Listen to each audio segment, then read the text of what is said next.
welcome to my channel. Well, I couldn't resist it. I basically want to see what's going on with this knife. Not so much the operating mechanism, but what's going on here in the pivot land. So, this is a hodgepodge of different kind of screws. You've got Phillips, stars, and everything. So we're gonna get out our little wee-ha set here, and I bet we'll be able to find the proper bit. Alright, I'm going to start off with some kind of small Phillips.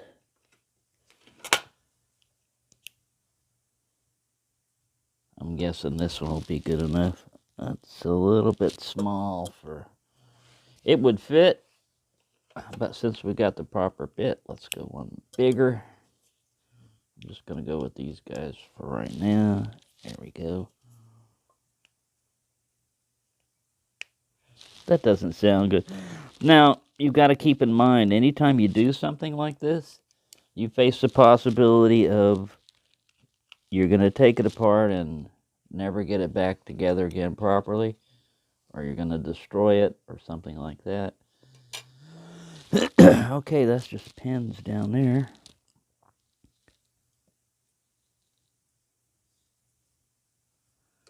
This is odd. There's like a metal plate right here over the pivot. So I don't really need to take this other cover off. Let's continue to attack this side. Let's go with this guy. This is a 0 Phillips. I better put this guy back up before I lose him. All right, let's get in here. Start unscrewing. Oh man, it's in there. They must have given the guy that assembled this. Man, that's finally coming on this one.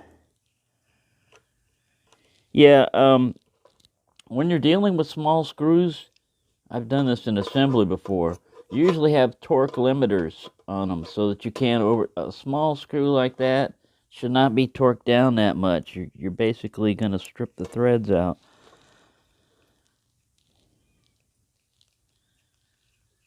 Whoa, there's the tension right there. There's the spring tension on the pivot. It just popped. Alright, now I got to get something to fit that, whatever that is. And these magnetic screws here. Get over there. Get away from the screwdriver tip. Alright, this popped up, so now we got to find something to fit that, and that's probably some kind of T-head. Let's see what we've got. Let's try a T10. It's probably smaller than that. It's probably a T8, but what do you know? It's bigger than a T10. We don't have the proper tool to fit it. Because they come with the T15 on this guy on the end, but this guy's probably not a 15. Oh, it is a 15. What do you know? We got lucky. We got lucky that time. We actually have a T15 in here. All right, I'm going to hold this bolster down.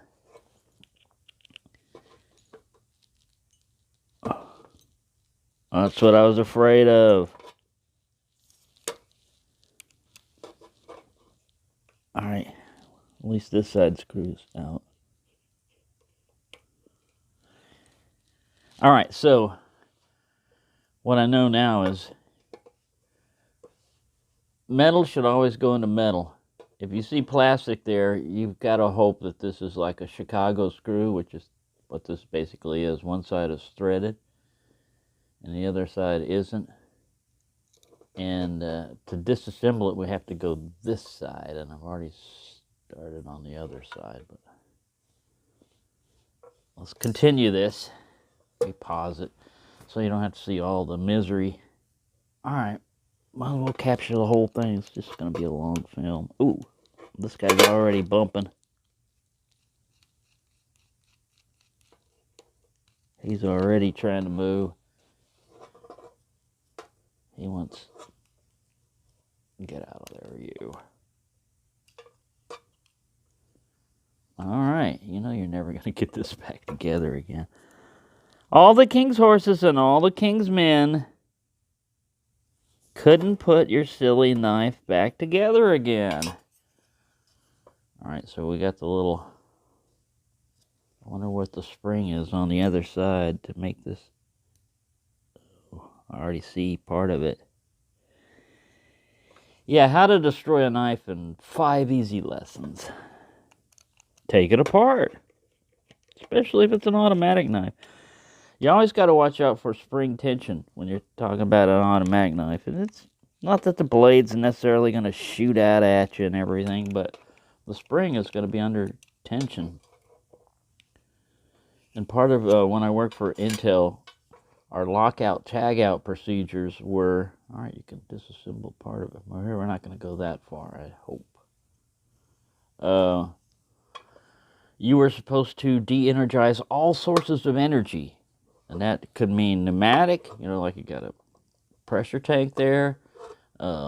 Mechanical, like a spring like this. Electrical, thermal, I mean, you name it.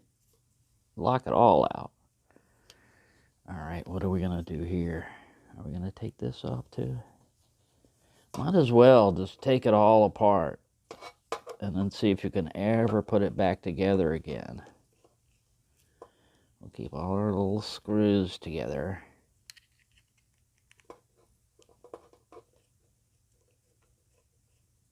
Ooh, there went spring tension.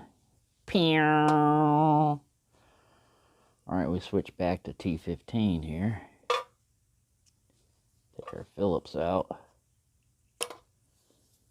T15 back. And this guy should be the same way. One side screws out and the other one just rotates. I'm feeling some rotation, but I don't know what's happening.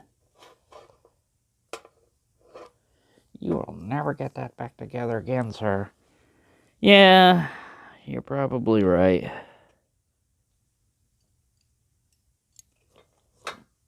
I was just going to cut myself with it again anyway.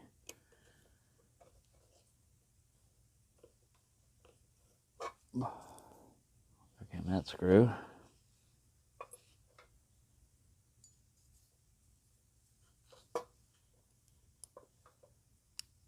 Should be able to pop blades out by now.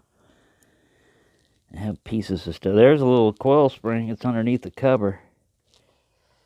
You see that? That's a return spring for this guy.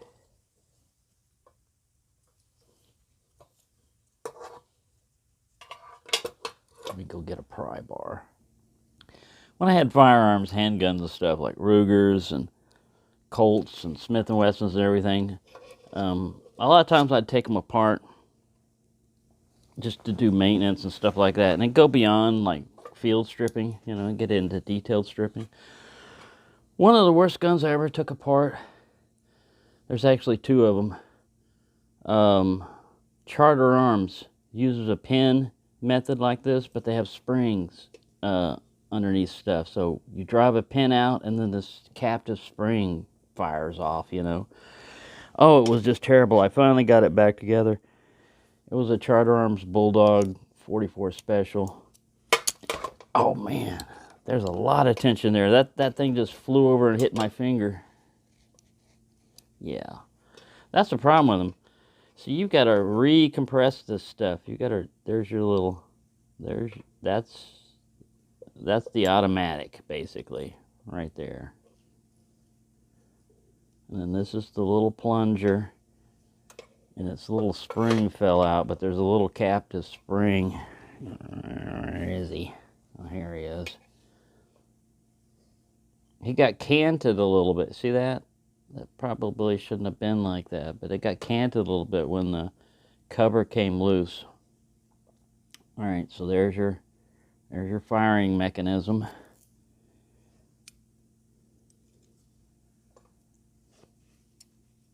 Those blades all loose now. Let's see what we got here. All right, a nylon washer. All right, good. See, what I was afraid of is that they did this. They stuck this nylon in here, and it was basically all a big nylon pivot, you know, and they didn't have anything metal in the center. So, yeah, here's your pivot, basically. There's your little spring. Here's your blade. And Rhino has one of these also, same symbol on it. And he said his is a leopard. So that's what that thing is, a leopard. So there you go. How to destroy a knife in less than 10 minutes.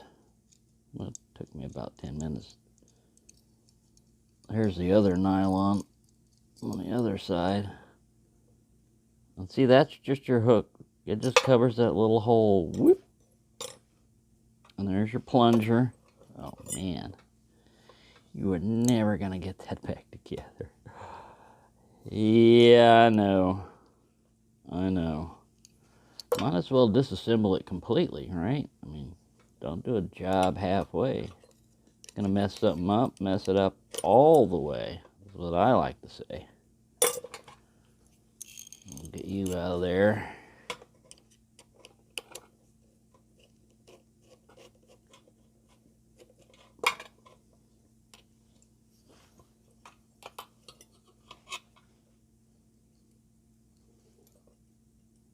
So there's a mechanism. Spring, black washer, blade, and then the nylon spacer thing.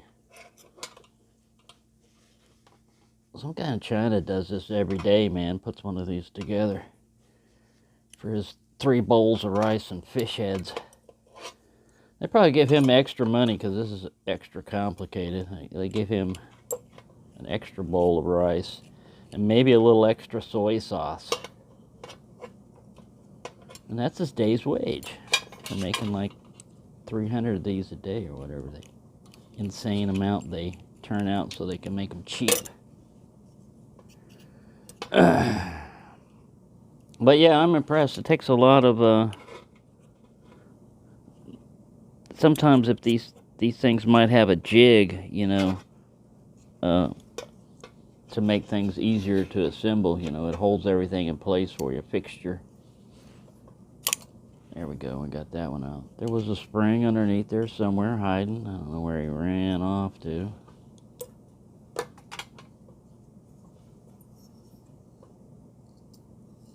And there's your little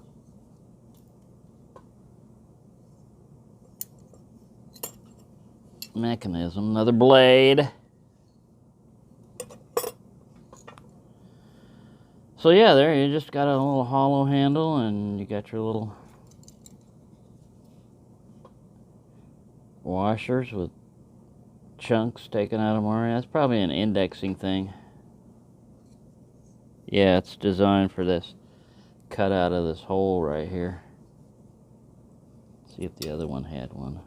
Yep, it had that little notch. Not that I'm ever going to get it put back together again. All the king's horses and all the king's men couldn't put this Chinese knife back together again. No, you know, it's like a puzzle. Someday, you know, I'm going to be all bored. I'm going to have this in a box. I'm going to put it all together. See, I kept all the pieces, put it all together in a little box. And if I get super bored, or who knows, I might try to put it back together again. But then again, I might not. Because I mainly wanted to see how it was working in there. You know, yeah, it's pretty bad that I did that, right? Well, somebody had to do it. somebody had to do it, and it was me. So there you go. There's a mess. How to mess up a knife. How to take it from functional to non-functional. Serves them right for cutting me. Take that. You're not going to cut me again. Ow! Oh, he got me. No. Anyways, yeah. Thank you for watching, and have a nice day.